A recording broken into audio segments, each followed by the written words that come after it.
Talk about mutual rights in Islam. We know that everyone has rights. What are my rights over my kids as a parent?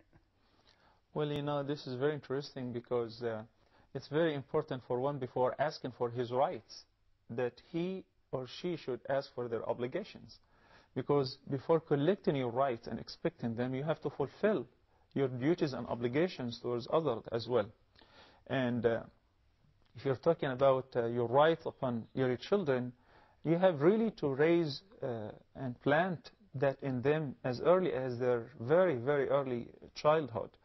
Because you do not expect schools and teachers to teach them that, because this is going to be very late. But it begins very, very early.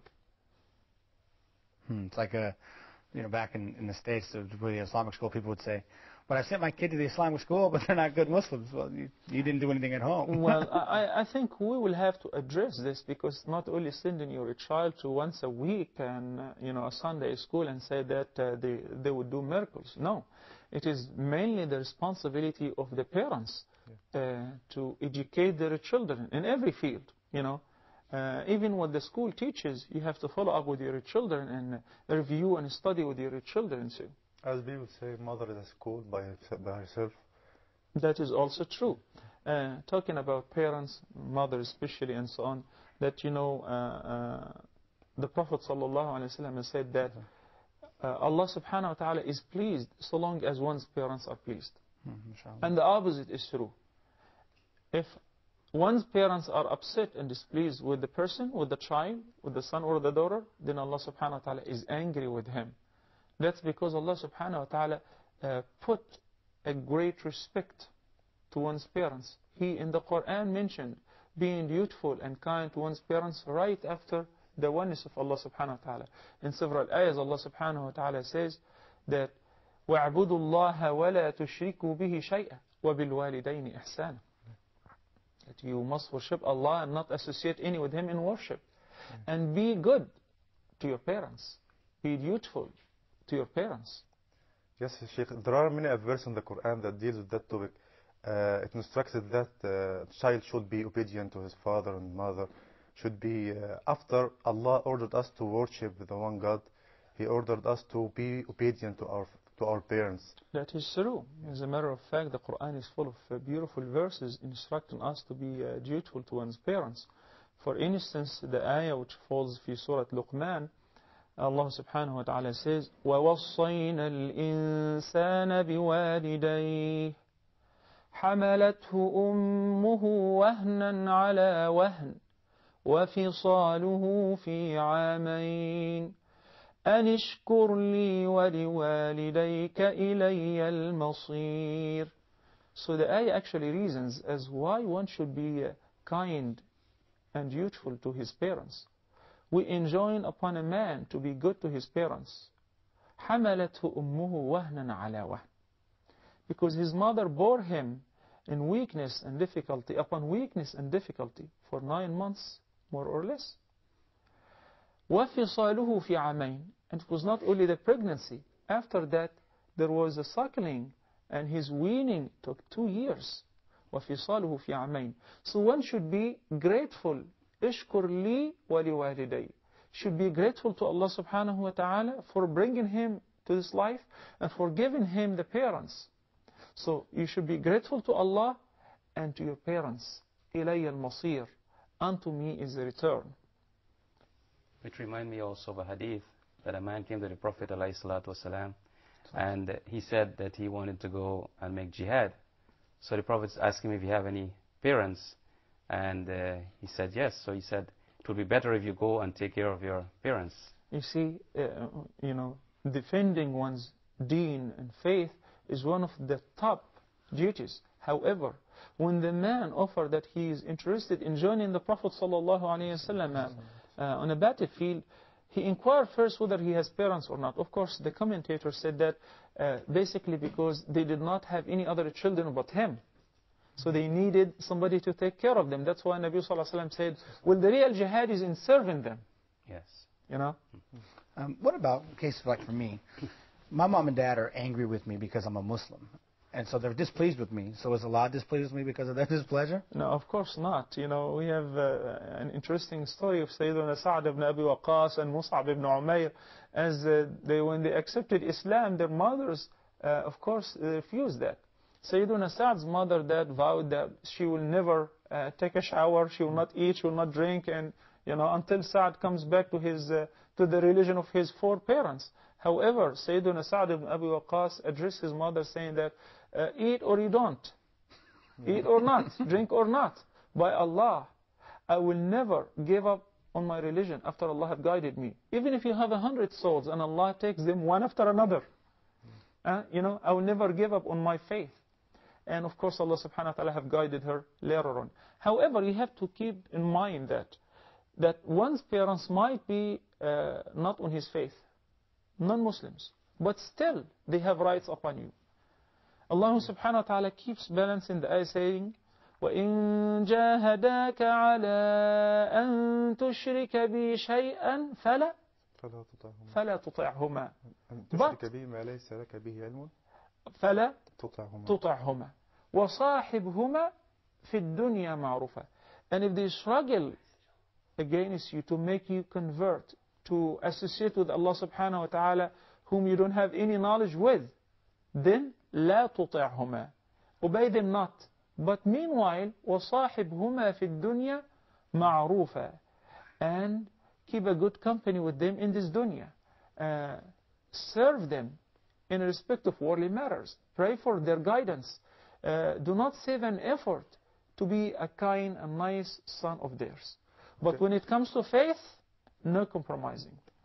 But if the parents try to prevent you from doing something, for example, my mother wants me to shave my beard, or she wants me to stop going to Fajr prayer because of the weather was very, very cold. We have to understand one thing, that who instructed us to obey our parents? Allah subhanahu wa ta'ala. Allah subhanahu wa ta'ala. So it is because of Allah we love our parents and we keep our duties to them. Right? No. So when there is a conflict of interest, we give always precedence to what Allah loves over what anybody else loves. So لا طاعة لمخلوق في معصية الخالق. So when one have a situation where his parents want something versus Allah subhanahu wa ta'ala wants something else, he should give precedence to what Allah and His Messenger sallallahu alayhi wa sallam want. How do we instill that in our kids? How do we show that to our kids? As I said earlier, that should begin very, very early.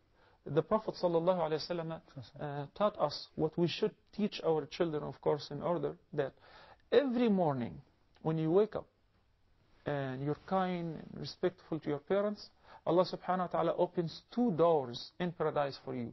And if you only have one parent, then He opens 1 door for you in paradise. Just imagine that you have the access to keep this door open or shut it down. So by planting this concept in the mind of my child, he grows up that on the love of Allah and His Messenger sallallahu alaihi wasallam, and he wants to please them. So he pays the rights, and he pays me my rights because I obey Allah subhanahu wa ta'ala and instructed him to love Allah and obey Him. And the Prophet sallallahu alaihi wasallam says that if one of them is angry with you, Allah is angry with you. So he was asked sallallahu alaihi wasallam, even if they were wrong, if it is their fault. So the Prophet sallallahu alaihi wasallam said, even if it was their fault.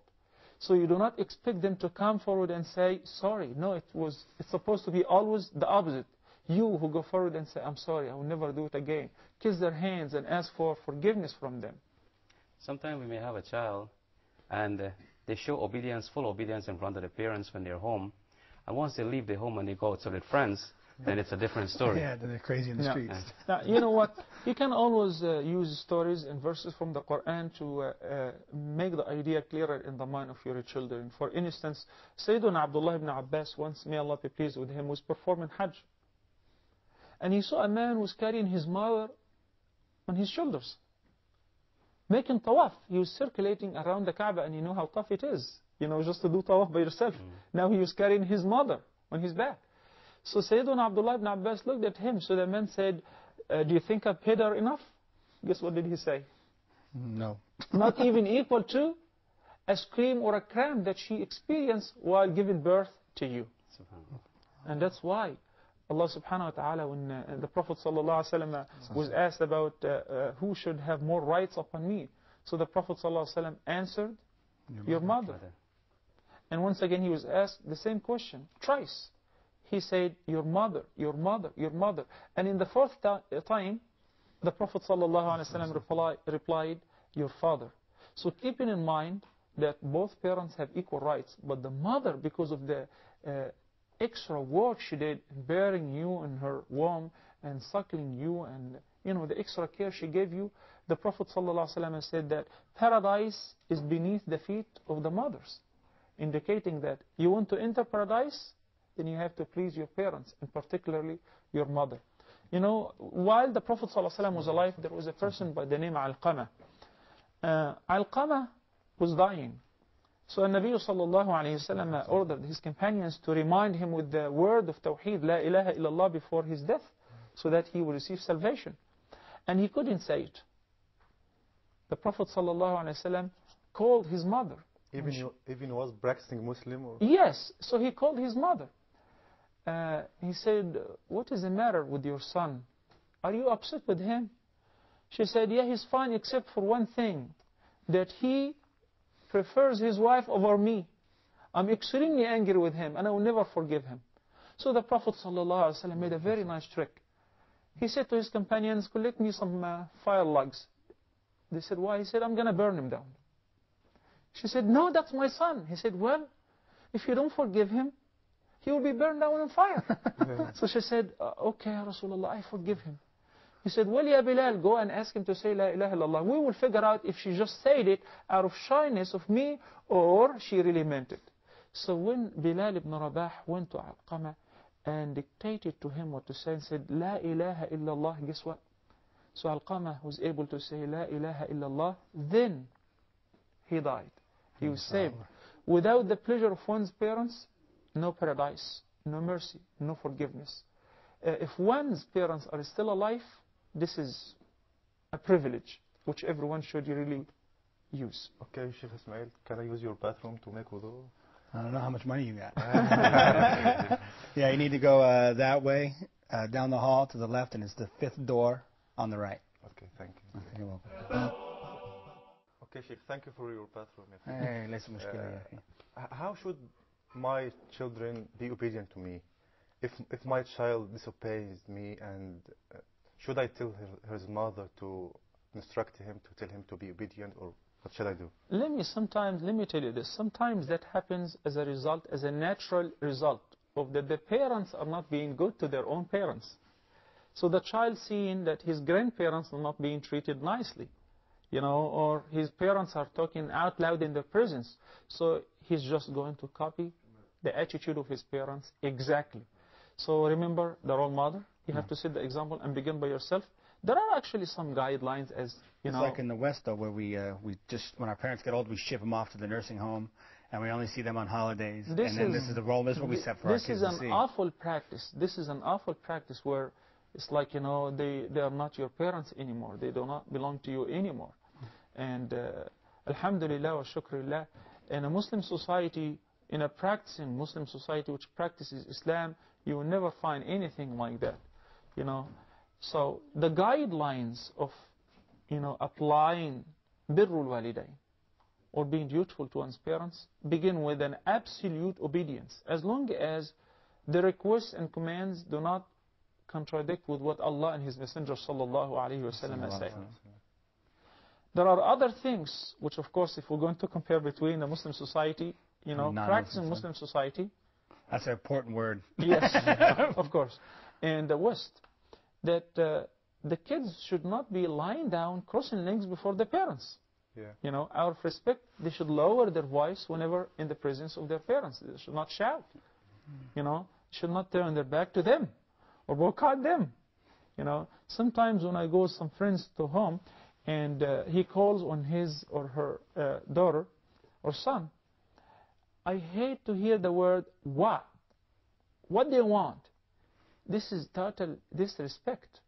I assume that and I expect that Once I go home, my child is very excited and looking forward. He's anxiously waiting for me to come. So he would jump, hug me. And we have some very nice practice, which is kissing the hand of one's parents, you know, out of humbleness and love, and showing respect to one's parents, you know. Also, as you mentioned, ya Ismail, that there was once a person who was saying that he was changing the clothes for his mother and taking her to the bathroom and so on, because she got old and she was disabled. So he was sharing with the sheikh this behavior, and he said, do you think that I'm doing enough? I mean, he said, yes.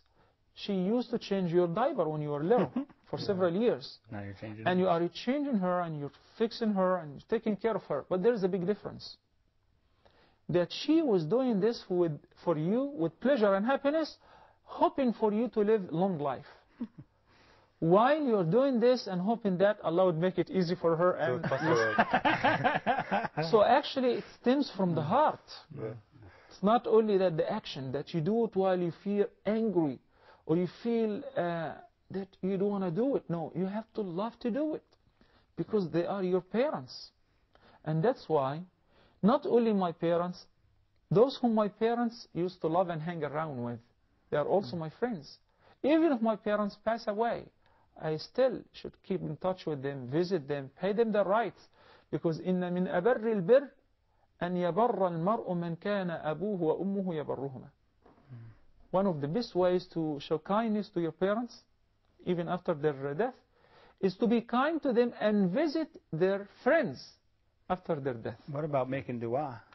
This is one of the best. Allah subhanahu wa ta'ala taught us in the Quran, وَقُلْ رَبِّ ارْحَمْهُمَا كَمَا رَبَّيَانِ صَغِيرًا. Supplicating and asking Allah subhanahu wa ta'ala and begging Him for forgiveness for one's parents, as they have raised them while he was young. And the dua of the prophets, رَبِّ اغْفِرْ لِي وَلِوَالِدَيَّ وَلِلْمُؤْمِنِينَ وَالْمُؤْمِنَاتِ يَوْمَ يَقُومُ الْحِسَابِ. Okay, how I can implant that in my child when I pass away? I want him to pray for me after my death. You know, I remember a very interesting incident happened. There was a scholar of the recent days. He was dying, and at the time of his death, he was crying. And he was feeling very sorry for his father. Those who were present were also scholars. And they were amazed. I mean, you're dying, you should be concerned about yourself. So he was only considering his father, remembering his father, because he was repeating one word. That he regretted that he's going to die, and nobody else is going to remember his father in dua and supplicating for his father.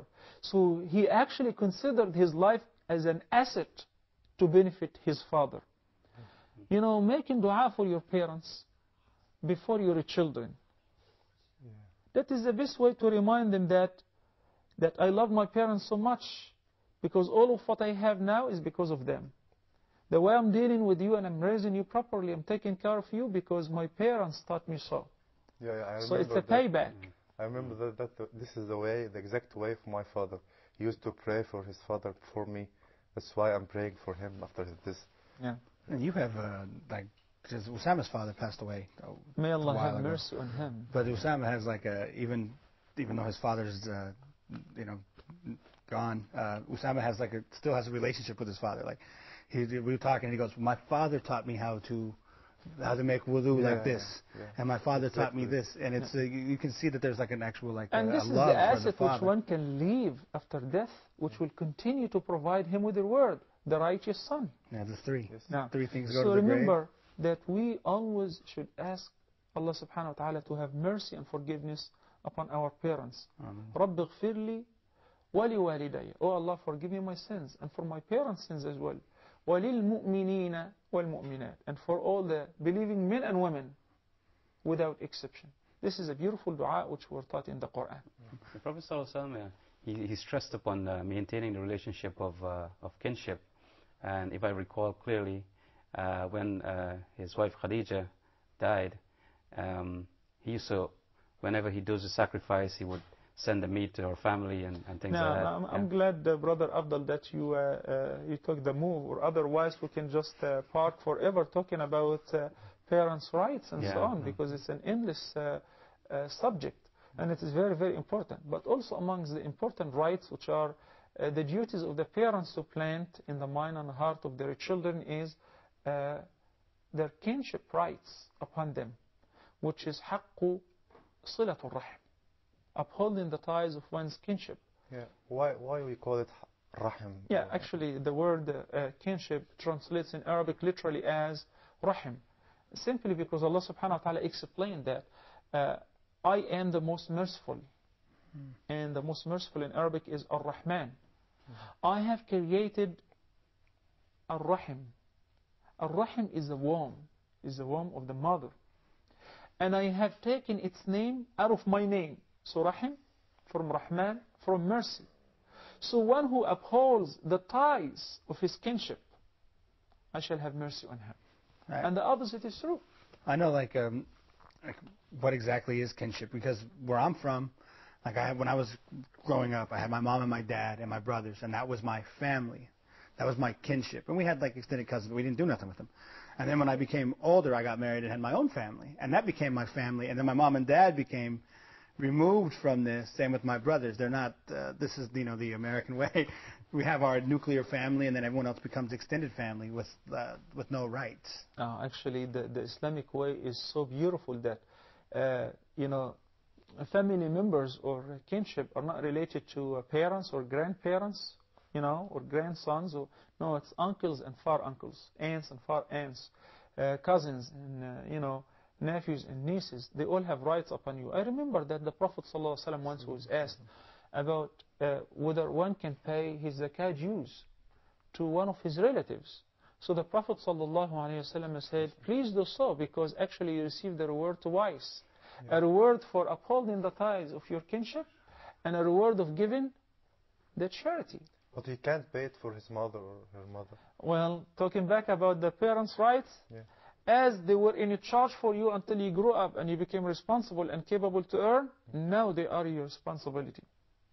So their life is totally, the roles reverse. Exactly. It's your responsibility to take care of them after they reached an old age. So how do I teach إما يبلغن عندك الكبر أحدهما أو كلاهما فلا تقل لهما أف ولا تنهرهما وقل لهما قولا كريما. Whenever any of them or both of them reach an old age, لا تنهرهما ولا تقل لهما أف. Do not say any word of disrespect to them. And the word off is very, very common. That we hear it a lot. Whenever one's parents ask him to do anything and he doesn't like it. That's a major sin. It's not an ordinary sin. That Allah subhanahu wa ta'ala is extremely angry with a person who objects to one's parents by saying or blowing. This is a big thing. وَقُلْ لَهُمَا قَوْلًا كَرِيمًا. And address them with nice, soft, gentle words. Words of kindness. Now, how do we, back to the family kinship, like how do I raise my kids to have the ties of kinship when I don't have them myself and I wasn't raised with them? There's a big problem for Muslims who live in the West, in the non-Muslim societies, where their family is only limited to those who live at home with them. So many of our children in the West do not recognize that they have cousins and they have uncles and aunts. They may have never seen their grandparents ever. And this is one of the negative consequences of living far away from one's family and so on. Sometimes it's necessary. However, there is a way that you can correct that. Whenever it's Eid, whenever it's the beginning of Ramadan, every once in a while, make sure that you call everyone, you phone everyone. On a speakerphone, you have all your children around you and talk to their cousins, to their uncles and aunts.